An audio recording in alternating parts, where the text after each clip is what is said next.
remercier d'être venu, de vous souhaiter encore la bienvenue et de vous dire que nous sommes très contents et fiers de vous accueillir dans notre équipe et pensons qu'aujourd'hui sera, comme l'a dit tout à l'heure notre PCA, un homme engagé pour le développement du pays, un homme qui a déjà fait ses preuves et qui a accepté très tôt de venir s'engager avec nous pour pouvoir réaliser la souveraineté pharmaceutique. Je vous demande d'applaudir M. Messen parce que c'est un grand patriote. Mais également remercier le ministre de l'Industrie et du Commerce pour son pragmatisme, mais également pour la spontanéité avec laquelle il a accepté notre invitation, mais cela également dénote votre engagement pour pouvoir contribuer efficacement à l'atteinte des objectifs de l'agenda Sénégal 2050. Je veux également remercier M. le ministre. Et également le ministère de la Santé, avec également le Premier ministre également, qui devait être avec nous, mais vous le savez, il est aujourd'hui au niveau des Émirats Arabes Unis, et il a envoyé donc son conseil en santé pour pouvoir le représenter. Le ministre de la Santé également nous avait donné son accord pour venir, et il a demandé à M. le directeur cabinet de venir. Mais aussi nos remerciements à l'ensemble des organisations qui sont là, à commencer par le directeur général du CDMP, M. Ibrahima Thiaw, qui est là présent et qui est une filiale donc, de la CDC. Mais également nos remerciements vont avec donc, les membres de l'ARP, ici représentés par le conseiller technique Dr Mdifal et la conseillère technique Anne-Catherine.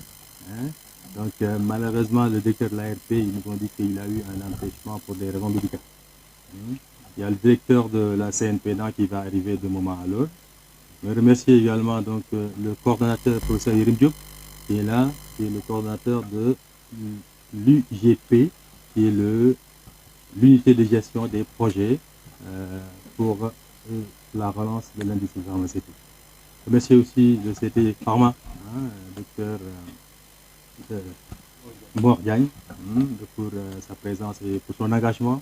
Depuis qu'il a été donc, nommé au niveau du cabinet, il ne cesse de travailler d'arrache-pied pour que le sous-secteur de la pharmacie, en tout cas, avance très bien. Et tous les dossiers qui sont au niveau du ministère, il a prouvé que le ministre ne s'est pas trompé en lui confiant le poste de CT Pharma. En tout cas, merci et nous vous demandons de continuer et de renforcer encore ces efforts.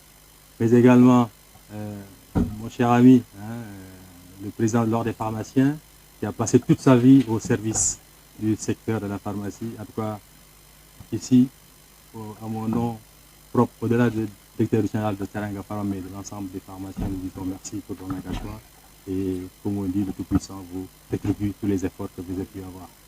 Mais également, je remercie donc, le directeur général de West Africa Pharma, Mohamed Amrani, Aziz Sissé, le président de l'association sénégalaise de l'industrie pharmaceutique.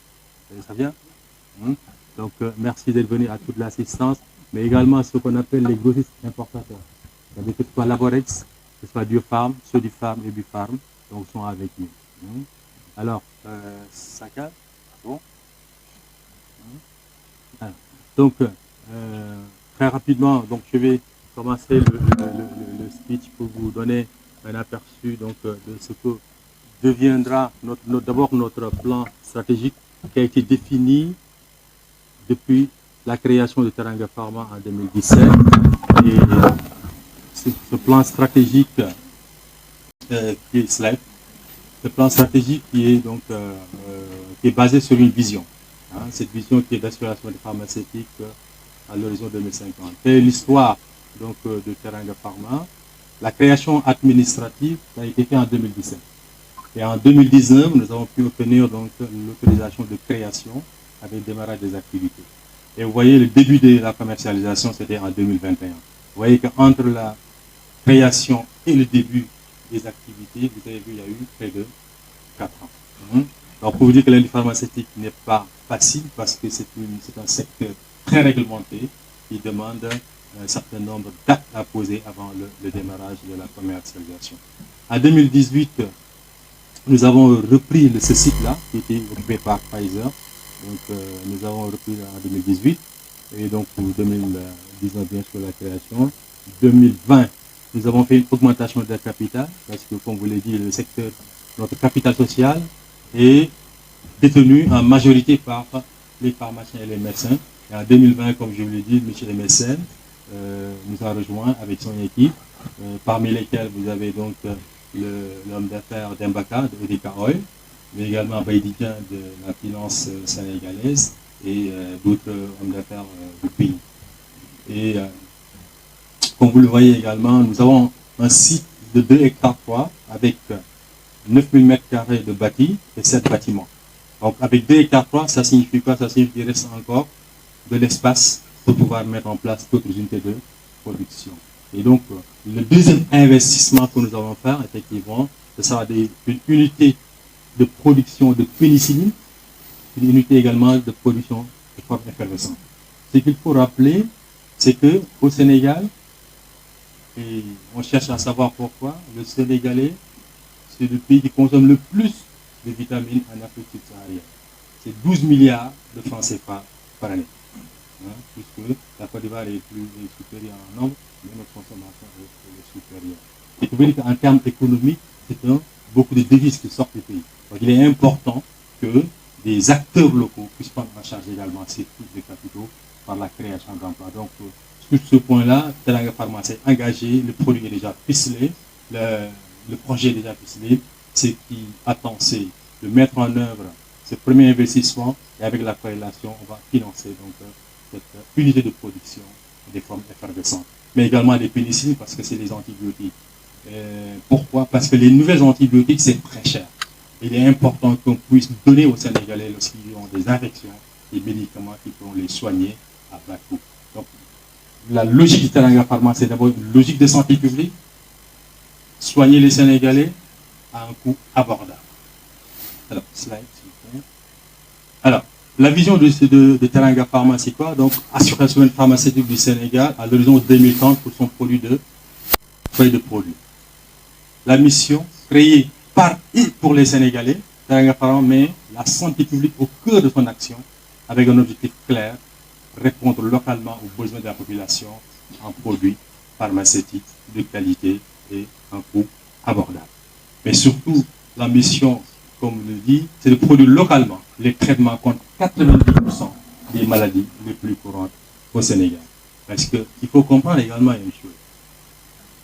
Nous sommes des témoins de l'histoire récente du secteur pharmaceutique. En 2017, nous avions eu 2 multinationales dans ce pays, Sanofi Aventis et Pfizer. En 2017, ces multinationales sont parties du Sénégal. Sanofi a vendu ses parts à Médis, Pfizer a licencié son personnel, a fermé l'usine et a transféré l'activité au Maroc. Donc il est important pour les nouvelles autorités, à chaque fois, si on doit discuter avec des étrangers, il faut qu'on tienne compte des intérêts du Sénégal. Lorsque nous parlons souveraineté pharmaceutique, lorsqu'un étranger arrive ici, il faut gérer les intérêts. Pour que ce qui s'est passé avec Pfizer ne puisse plus se reproduire. Parce qu'il est clair que c'est d'abord dans la négociation qu'il faut arriver à gérer ces intérêts-là. Et donc, beaucoup d'étrangers vont venir parce que nous avons mis en place la corrélation, mais j'invite le gouvernement, le ministère de la Santé, la primature, de veiller aux intérêts des populations sénégalaises. Et ça, c'est dans les contrats, il faut les gérer. Et je vous dirai, nous, au niveau de Teranga Pharma, je vous dirai comment nous avons géré les intérêts de Teranga Pharma en signant une joint venture avec un Indien. Je vous l'expliquerai tout à l'heure. Alors, quelles sont nos orientations stratégiques? Donc, le plan stratégique de Teranga Pharma repose sur 3 axes stratégiques. Le premier axe stratégique, c'est ce qu'on appelle la production générique de marque Teranga Pharma. Cet axe stratégique est fait jusqu'à 90%, ça a été réalisé. Il reste 10%. Les 10% qui restent, c'est quoi? C'est ce qu'on appelle les centres d'excellence. Que signifient ces centres d'excellence? En mettant en place l'investissement que nous sommes en train de faire, nous allons passer à la production complète, laquelle production complète va permettre de pouvoir permettre à Teranga Pharma de devenir des fournisseurs pour les centres secondaires. Nous avons commencé des négociations avec des pays africains frères, subsahariens, et c'est de créer dans ces centres-là, dans ces pays, des centres secondaires de Teranga Pharma, mais avec les professionnels donc, de ces pays-là. Et avec Teranga Pharma et avec Terglobe, nous allons faire un transfert technologique. Ce que nous sommes en train de vivre actuellement avec Global Agro Pharma, c'est ce que nous proposons à nos frères africains en apportant la technologie de Teranga Pharma vers eux. Le deuxième axe stratégique, qui est donc la mise en place d'un centre de distribution. Cet axe stratégique est réalisé à 99%. Il reste 1%. Le 1% qui reste, c'est quoi? C'est l'autorisation d'exercice pour faire cette activité. C'est seulement ça qui reste. L'autorisation d'exercer. Alors, pourquoi il est important cet axe stratégique? C'est une plateforme logistique qui va permettre de pouvoir réduire les coûts et de concurrencer les produits indiens pour gérer le marché africain. Nous avons dit que nous voulons exporter vers l'Afrique subsaharienne, donc il faudra que nous soyons compétitifs par rapport à l'offre indienne et l'offre maghrébine. Et pour ce centre de distribution de plateformes logistiques, vous le verrez, donc toutes les ressources sont disponibles, il reste que donc l'autorisation à mettre en place pour commencer. Parce que ça, lorsqu'on va parler de souveraineté, il est important que tout le monde le comprenne. Qu'est-ce qui se passe aujourd'hui? C'est qu'en Afrique francophone, les produits pharmaceutiques, quand ils doivent arriver, ils doivent passer par la France.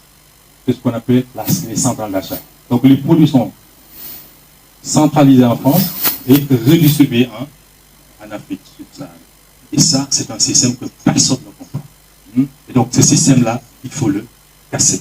Si on parle de souveraineté, l'une des premières missions, c'est de casser ce système qui a existé depuis 1960 et qui continue d'exister.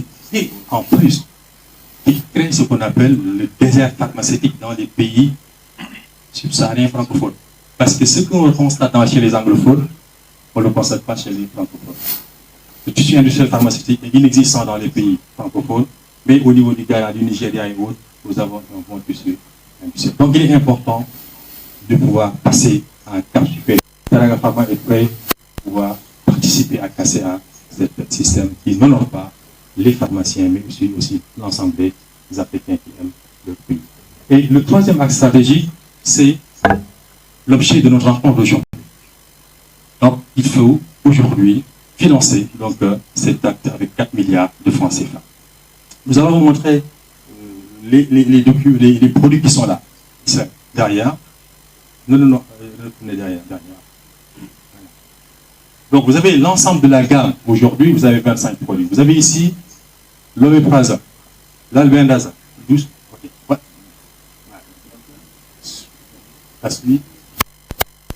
Ça, ce sont les médicaments sur le marché.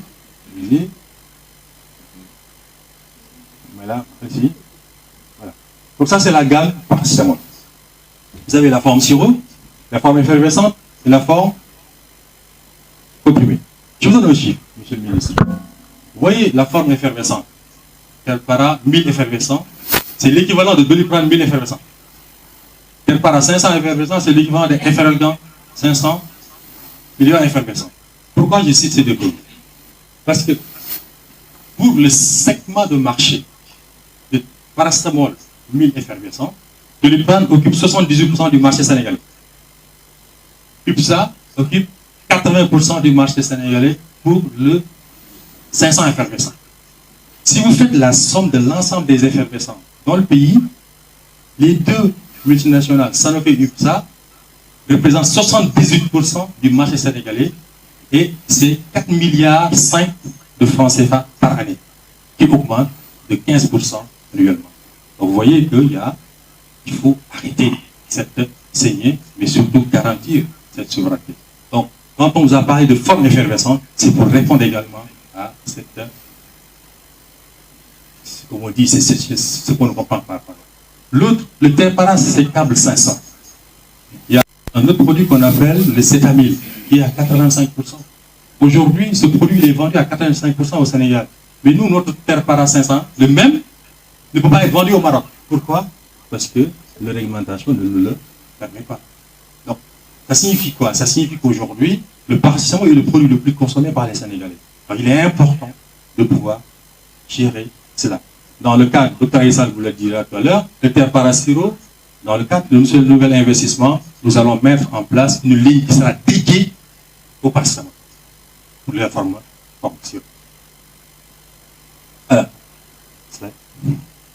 Donc là, c'est la gamme Amoxicilline, donc c'est la gamme qui va donner la prochaine usine, c'est ça, la gamme pénicilline. Plus loin. Ça, c'est un nouveau produit. Un produit révolutionnaire qu'on appelle DREPA. C'est un produit, monsieur le directeur.